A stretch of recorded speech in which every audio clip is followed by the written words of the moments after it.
Seguimos aqui no canal do YouTube Jovem Pan Esportes, falando de Fluminense 2, Internacional também 2. E que poder de decisão do Germancano, hein? 2 gols, é um atacante que a gente fala aqui na programação da Jovem Pan. Às vezes não sai muito da área para construir as jogadas, para participar ali de alguns lances ofensivos, mas é só tocar nele que ele consegue, às vezes sem espaço, né? Teve um dos gols ali, ele sem espaço, não sei nem como ele conseguiu finalizar. O segundo gol foi maravilhoso. O segundo gol, o Bruno Prado fala aqui, e foi um gol importante para o Fluminense, porque naquela altura, com um jogador a menos, o Internacional tinha virado a partida, e mesmo no momento de dificuldade, o Germancano consegue aquele golaço para o Fluminense. Que poder de decisão do atacante argentino, 11 gols em 10 jogos na atual edição da Libertadores da América. Bruno Prado. O Cano realmente, já no Vasco fazia muitos gols, agora desde o ano passado no Fluminense, que é um time melhor do que o Vasco que ele jogou, né? Agora o Vasco até está melhorando, mas o Cano é um cara muito decisivo, é o artilheiro do Brasil de novo na temporada, como já foi ano passado, é o artilheiro da Libertadores.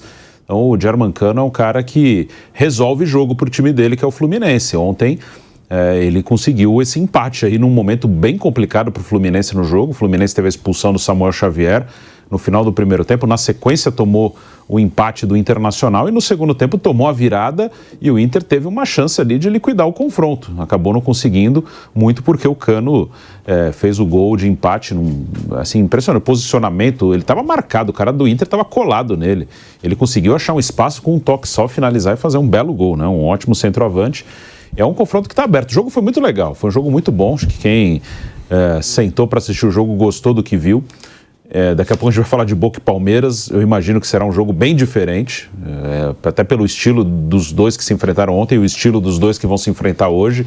Eu imagino que Boca e Palmeiras, somando os dois jogos, não terá o número de gols que tivemos ontem. Ontem foram 4 gols, eu não imagino que teremos 4 gols juntando os dois jogos entre Palmeiras e Boca.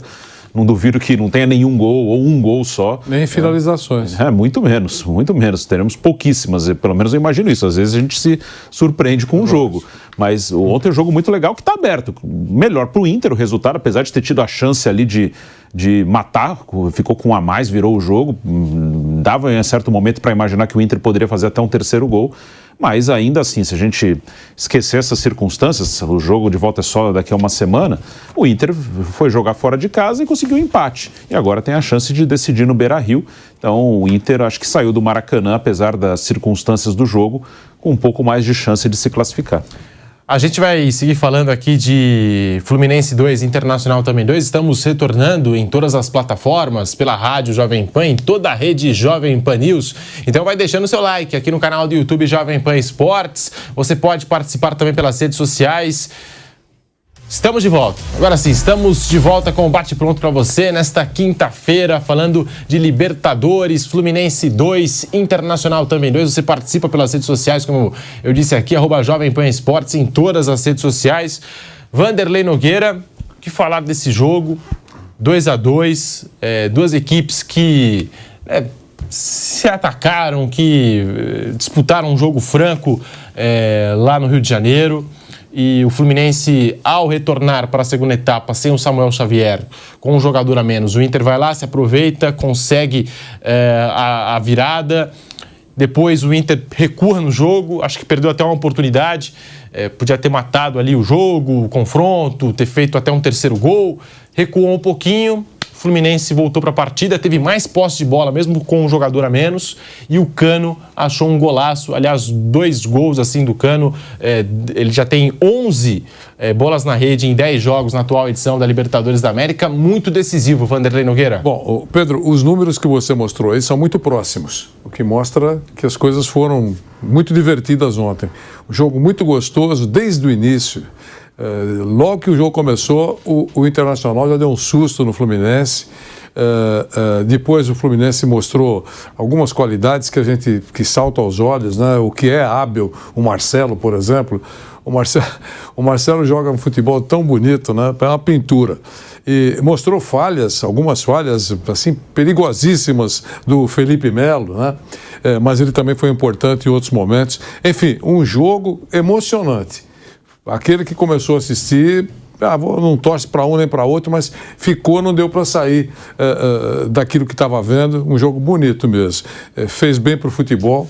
Terminou de uma maneira igual, acho que justo até. Um empate vibrante e justo e que deixa tudo aberto para o segundo jogo lá em Porto Alegre. Quando o jogo terminou, eu senti que o Fluminense saiu com o peito estufado também, porque ele estava dando como perdido, estava perdendo o primeiro jogo dentro de casa. E o Internacional, com o resultado, se vencesse, um resultado muito importante para ele. Mas houve uma reação com 10 jogadores apenas, com 10 jogadores do Fluminense. Enfim, foi muito legal. Foi um roteiro assim, se fosse Netflix, foi muito legal. Foi um capítulo importante para o capítulo final, que vai acontecer na próxima semana. Foi muito legal assistir esse jogo e o Cano é aquele negócio que lá na Folha de Nogueirópolis é a manchete que chama a atenção. Faz gol e nada mais. Ele que tem 14 gols agora em edições de Copa Libertadores, só está a um gol de Fred, que é o maior artilheiro do Fluminense na história da competição. Na atual edição, como eu disse aqui, 10 jogos, 11 gols. Tem mais gols do que jogos na Libertadores 2023. E ontem foi decisivo para o Fluminense. 2 gols de Germancano, Fluminense 2, Internacional 2. Mauro César. Pois é, mas assim, o Cano espetacular, né? O desempenho dele, 2 oportunidades, 2 gols. Os 2 gols têm a participação negativa do René, né? O lateral perde a bola para o Arias na origem do primeiro gol. O Arias aciona o John Kennedy, que faz a assistência para o Cano. Pega a defesa do Inter toda desarmada, saindo. No momento que o Inter era melhor, já tinha criado situações de perigo, o Fábio já tinha feito defesas. O Internacional começou muito bem o jogo, jogando dentro do campo do Fluminense, agredindo. Uma postura muito ousada. Alan Patrick muito à vontade. O Fluminense esvazia muito o meio campo, né? Quando ele joga com o John Kennedy, o Cano, os 2 atacantes, Arias na direita, Keno na esquerda e o Ganso com o André, os 2 ali fazendo o meio. Às vezes parece um 4-2-4. Os 2 do meio campo, os 2 abertos, que são homens ofensivos, tanto o Arias quanto o Keno, e o John Kennedy e o Cano, que são 2 centroavantes.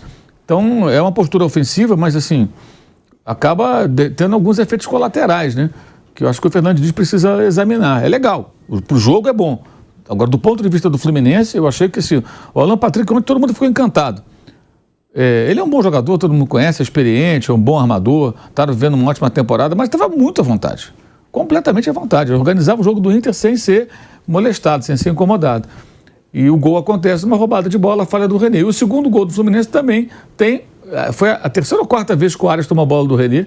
Aí o René recupera, cede o escanteio, do escanteio aí o Vitão perde na cabeça para o Nino e o Cano, de uma maneira espetacular, consegue finalizar de costas ali, com a marcação do Hugo Malo, ainda assim consegue esticar a perna e fazer um gol muito bonito. Realmente é incrível a sua precisão, né?